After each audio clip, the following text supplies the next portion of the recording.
dengan cara melakukan 2 rakaat sholat yang paling ringan yang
mayasa'u raka'ataini yang juga waktunya itu cukup untuk melakukan 2 rakaat di akhir mungkin dengan rakaat yang ringan, 2 rakaat yang ringan.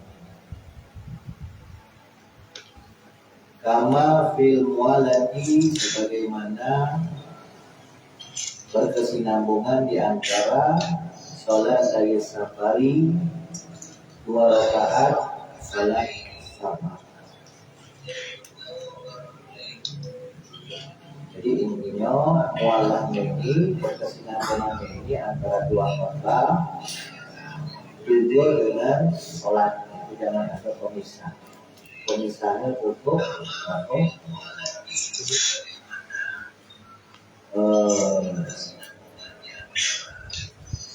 Iqomah antara dua khotbah dan koma ya kemudian wa antakuna bil arabiyah, dan adanya dua khotbah ini tadi bil arabiyah dengan bahasa Arab. Maksudnya bahwa anasamina bahwasan yang kedelapan min syurutil khutbataini, daripada syarat-syarat dua khutbah, kaunu arkanihima, adanya rukun-rukun dua khutbah bil lughatil arabiyyah, dengan menggunakan bahasa Arab. Intinya rukun yang ada di dalam dua khutbah itu harus berbahasa Arab. Jelas dua kalimat syahadat, sholawat di antara dua khutbah, wasiat di antara dua khutbah, membaca ayat Al-Quran atau salah satunya, terus doa kepada orang-orang mukmin muslimin muslimat di pertanyaan kedua itu harus berbahasa Arab. Wa in kana al-khatibu was-sami'una a'jamiyina, meskipun adanya si khatib wasami'una dan jamaah yang mendengar khutbah ini a'jamiyin, bukan orang Arab, la yaqimuna, yang mana mereka tidak paham dengan lughatul Arabiyah, meskipun tidak paham. Yang penting rukun-rukunnya itu harus berbahasa Arab. Fa illam yakun fihi, jikalau ada fihim di antara mereka, maksudnya antara khatib dan jamaahnya tadi, man seseorang yuhsinuha,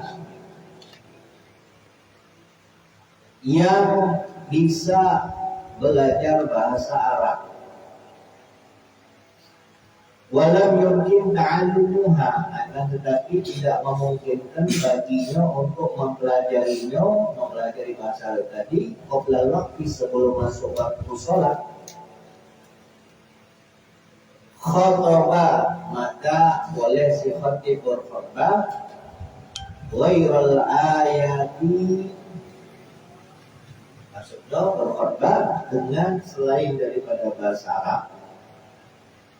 Ya, rukun tadi dengan tanpa bahasa Arab, ghairal ayati, selain daripada ayat Al-Quran. Kalau ayat Al-Quran harus berbahasa Arab. Wah itu minggu, salah sikok dari mereka seandainya, okay, seandainya semuanya tidak ada yang paham dengan bahasa Arab, nah maka salah sikok dari mereka itu harus ada yang berkhutbah. Seandainya mereka ini tidak baca bahasa Arab, salah satu di antara mereka yang berbahasa Arab itu minimal ayatnya, ayat yang mereka sampaikan ketika khutbah itu harus berbahasa Arab. Bi ayyi lughatin syaa, meskipun dengan bahasa apa yang dia terjadi, dalam arti tidak harus bahasa Arab. Rukun-rukun khutbahnya boleh bukan berbahasa Arab kalau seandainya semua jamaah itu tidak ada yang paham. Ada salah satu yang paham, ada salah satu yang mengalami negeri menjadi khatib, akan tetapi semua rukun-rukunnya itu dengan tanpa bahasa Arab. Ayat Al-Quran itu harus berbahasa Arab. Ayat yang disampaikan ketika dia berkhutbah itu harus berbahasa Arab. Adapun rukun-rukun lainnya boleh dengan selain bahasa Arab. Itu kalau memang semua jamaahnya dengan yang baca, dan tidak kasih waktu memungkinkan, waktu yang cukup yang memungkinkan untuk mempelajari bahasa Arab. Tapi kan mustahil dalam dunia sekarang ini, mustahil. Intinya kalau jadi khatib, rukun-rukun yang dia sampaikan ketika dua khutbah itu harus berbahasa Arab.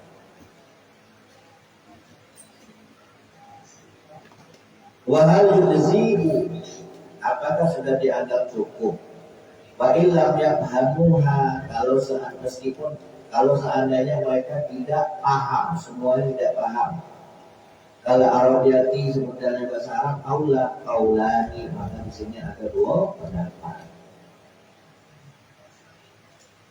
Dalam arti ada yang mengatakan sah, ada yang tidak sah. Amal ayat itu ada pun ayat wayat biha amar rofil fatihah. Kalau seandainya ayat itu tidak baca pakai bahasa Arab, ya, maka ayat ini tidak baca dulu, wayat biha maka hendaklah dia mendatangkan ayat yang keterangannya telah lewat dijelaskan di dalam surat Al-Fatihah. Kalau dalam surat Al-Fatihah itu kan syarat-syaratnya kan wajib itu ketika membaca Fatihah itu dia harus dengan bahasa Arab. Kalau seandainya Fatihah tidak baca, maka dengan ayat-ayat yang sekiranya dibaca cukup untuk membaca Al-Fatihah. Tidak baca juga dengan ayat, baca zikir yang sekiranya cukup untuk membaca Fatihah. Jadi digantikan ayat tadi digantikan dengan hal yang berhubungan dengannya, tapi tidak dengan terjemahan. Wa ayusmi'aha, dan hendaknya si khatib memperdengarkan isi khutbahnya arba'ina kepada jumlah jamaah sholat Jum'ah yang berjumlah 40. Dan minimal kita harus 40, lebih alhamdulillah. Maknanya anata si'a bahwasanya yang ke-9 dan syurutil khutbah ini daripada syarat-syarat kedua khutbah isma'ul khatib arkanahuma. Si khatib harus memperdengarkan semua rukun-rukun daripada dua khutbah arba'ina nabaron kepada semua jamaah yang berjumlah 40 ini tadi. Yang mana 40 jamaah ini tadi tanah itu bihim yang mengesahkan daripada al-jum'atu sholat Jum'ah. Al-Jum'ah itu kan kemarin harus yang dia harus balik, dia harus mustautin, ya kan? Bukan seorang musafir, bukan mungkin dia harus laki-laki, harus merdeka. Nah, yang 40 yang mengesahkan sholat Jumat ini harus diperdengarkan oleh khatib rukun-rukun khutbahnya. Di ayat fa'asautahu gambarannya dengan apa? Yaitu dengan si khatib mengeraskan suaranya hatta yasma'aha, sehingga rukun-rukun khutbah tadi dia perdengarkan kepada tis'atun wasalasuna kepada ke-39 jamaah wairohu selain daripada si khatib. Ini misalkan jumlah jamaah sholat Jumat ini atau 40 wong, yang 39 makmum, yang sikot jadi imam. Nah 39 itu ini harus ahlul Jum'ah, harus mustautin, harus dia balik, harus dia laki-laki, harus dia merdeka. Nah si khatib ini harus memperdengarkan rukun-rukun khutbah yang dia sampaikan kepada 39 jamaah. Kalau semisal memang jamaah Jumatnya cuma 40 wong peserta imam.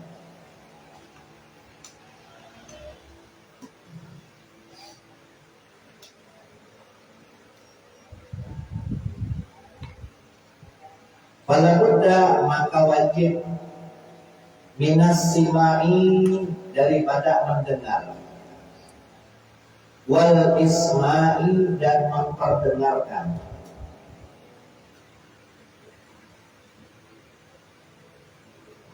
bil fi'li dengan khutbahnya tadi fala yasihani,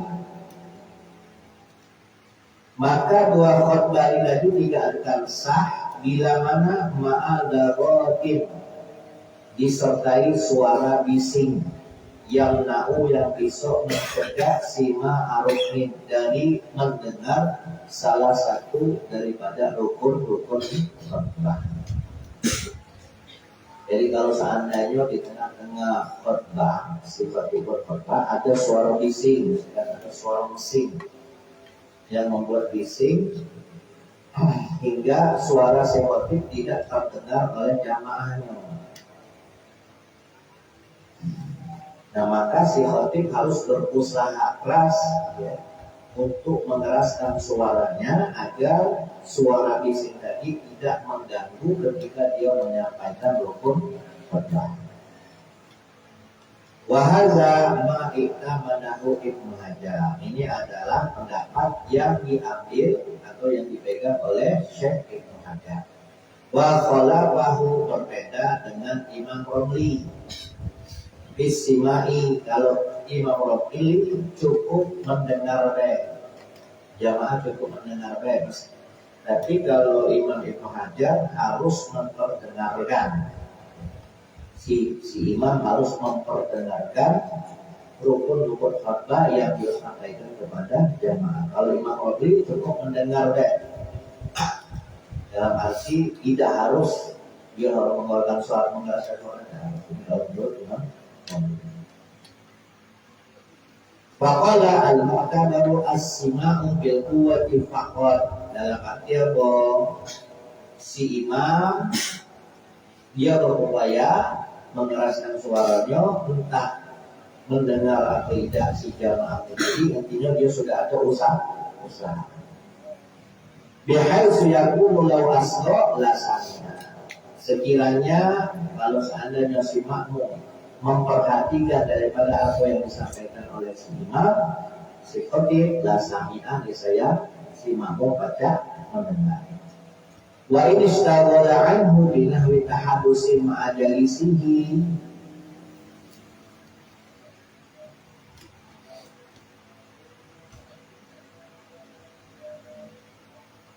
Meskipun kata Imam Nawawi, meskipun kalau seandainya si makmum tadi sibuk dengan orang yang ada di sebelahnya, orang duduk ketika mendengarkan khutbah, sibuk mendengarkan obrolan daripada orang duduk. Jadi intinya kalau menurut Imam Ibnu Hajar, semua jamaah harus mendengar rukun khutbah yang disampaikan oleh si imam, dan si khatib harus memperdengarkan rukun khutbah ini kepada semua jamaah. Berbeda dengan pendapat Imam Romli. Kalau pendapat Imam Romli cukup mendengar tidak harus memperdengarkan. Dalam arti kalau seandainya makmumnya tidak dengar, tidak ada masalah. Bahkan waqala al-Yubi, berkata Imam al-Yubi, wala yakunu naum, ketika khatib berkhutbah kok si makmum ini tadi itu tidaklah mengapa. Biasanya kan terjadi ya. Agar-agar ketika khatib menyampaikan khutbah yang tadi menuntut, ya jamaahnya di itu. Nah, kalau menurut Imam Al-Qali tidak ada masalah. Berbeda dengan mengatakan yang mengajar. Kalau mengajar harus rukun khutbah yang disampaikan yang harus diperdengarkan kepada jamaah. Amma somamu, adapun orang yang tuli, wal mu'du, atau orang yang jauh jaraknya anil khatib dari khatib, fayadurru ittifaqan,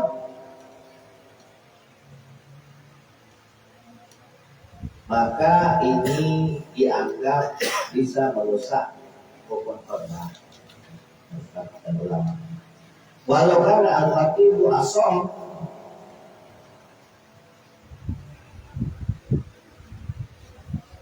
dan kalau seandainya si khatibnya malah asom yang tuli, lam yushtarat ayusmi'a nafsah, maka si khatib tidak dipersyaratkan untuk memperdengarkan khutbah yang disampaikan untuk dirinya dewe.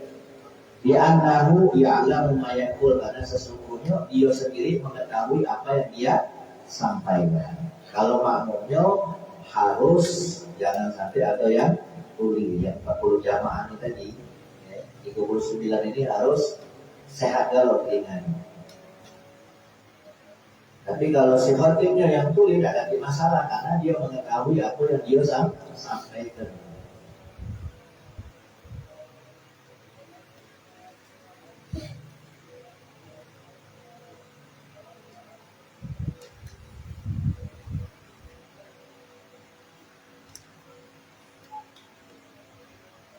Wala yushtaratu dan tidak disyaratkan zuhur sami'in.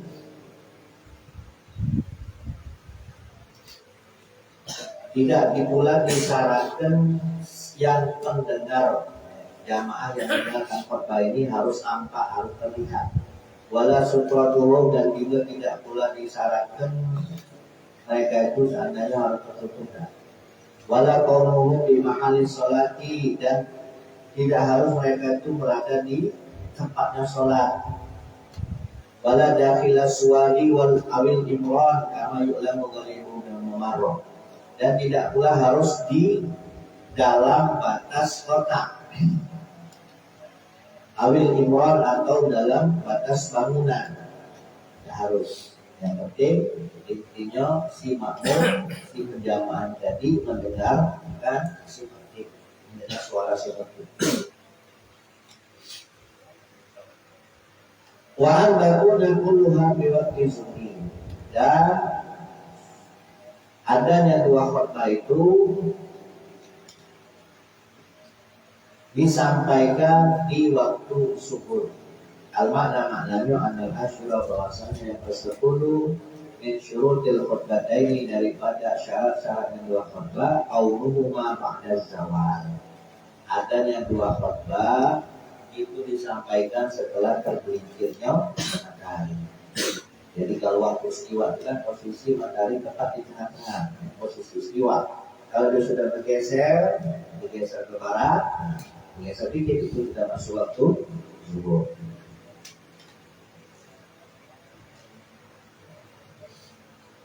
Walau hajama wa khotoba, kalaulah seandainya si khatib mengira-ngira, lalu kemudian dia berkhutbah, fabana annahuma fil waqti, bahwasanya ketika dia berkhutbah itu sudah nyata benar sudah masuk waktu zuhur. Soha indal Ashmawi, maka khutbahnya sah menurut Imam Ashmawi. Wa qala Ibnu Qasim, sementara Syekh Ibnu Qasim katakan la tasih, khutbahnya tidak sah. Jadi misalkan si khatib dia khutbah, dia nak khutbah. Nah, dia mengira-ngira bahwasanya di saat dia berkhutbah ini tadi memang waktu zuhur sudah masuk, baru persangkaan deh, belum yakin. Dan ternyata memang waktu zuhur sudah masuk. Nah, menurut Imam Ashmawi khutbahnya sah. Tapi kalau menurut Imam Ibnu Qasim khutbahnya tidak sah karena masih persangkaan walaupun memang sudah nyata masuk waktu.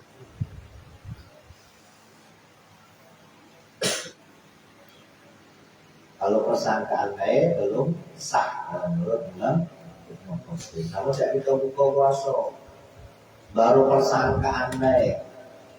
Ya, baru persangkaan baik sudah masuk waktu buka. Nah ini belum boleh kita membuka, harus yakin dulu, harus benar-benar yakin bahwa memang waktu maghrib sudah masuk, baru boleh kita untuk menyegerakan berbuka. Nah, jadi rukun khutbah yang ke-10 ini harus diketahui oleh orang yang hendak menjadi khatib. Kalau seandainya dia tidak paham, ini bahaya. Bisa menyebabkan khutbahnya tidak sah. Kalau khutbahnya tidak sah, ya salat Jumat itu tidak sah. Dan biasanya khatib yang tidak memahami ilmu tentang masalah sholat Jumat ini, kadang dia nyampe ke khutbah lupa dengan menyampaikan rukun-rukunnya. Ada rukun khutbah ini dari contohnya baca wasiat takwa ini dia terjemahkan dengan bahasa Indonesia. Padahal seharusnya harus berbahasa Arab. Adapun setelahnya nanti dia terjemahkan sebagai khatib berwasiat mengajak kepada seluruh jamaah untuk meningkatkan kualitas keimanan dan ketakwaan kita kepada Allah Subhanahu wa taala, tidak ada masalah. Setelah itu diterjemahkan tidak ada masalah. Tapi kalau seandainya ketika dia menyampaikan khutbah langsung dia terjemahkan wasiatnya tadi, maka khutbah tidak sah. Wasiatnya itu harus berbahasa Arab. Ittaqillah. Ya ibadallah, ittaqullah. Baik di khutbah pertama maupun khutbah kedua. Dan juga sholawat. Sholawat itu juga dibantu ketika khutbah pertama dan khutbah kedua. Syahadat juga demikian di khutbah pertama dan khutbah kedua. Lalu membaca ayat Al-Quran di khutbah pertama. Lalu mendoakan kaum muslimin.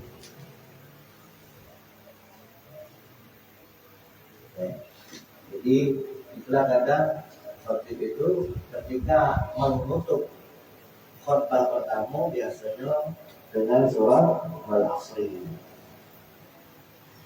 Atau semisal khotib ini tadi menyampaikan wasiat takwa tapi ngutip ayat Al-Quran. Ya ayyuhalladzina amanu taqullaha haqqa tuqatih wa la tamutunna illa wa antum muslimun. Hanya sebatas menyampaikan itu tidak dia niatkan untuk berwasiat, maka tidak dianggap wasiat, dianggap sebagai ayat. Harusnya ketika dia menyampaikan ayat yang berhubungan dengan wasiat takwa, itu dia harus niatkan untuk menyampaikan pesan takwa. Kalau seandainya tidak di tauqidinya lagi, tidak dikumpulnya lagi dengan wasiat takwa. Kadang banyak seperti itu. Dia menyampaikan ayat yang berhubungan dengan takwa, tapi setelah itu dia tidak lagi ngomong wasiat takwa. Ayat juga baiklah. Yang seharusnya dibaca satu ayat ini dibaca cuma setengah separuh dari khutbah pertama ini tadi tidak kacuknya. Cuma setengah ayat tidak sampai satu ayat. Yang lainnya isinya cerita, misalnya politik, misalnya dari musim-musim politik, khutbahnya tentang politik sampai lupa nyampe ke ayat. Pas nyampe ke ayat cuma sepotong pulau. Pas di rukun khutbah yang kedua, tidak disampingnya lagi pulau. Nah, bisa menjelaskan khutbahnya tidak.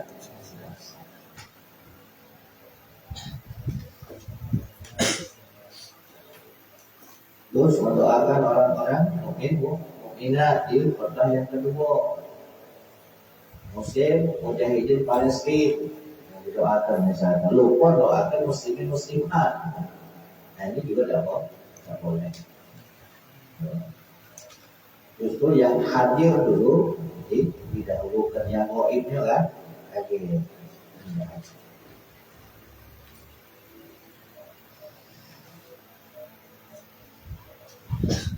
Kita boleh lari semua.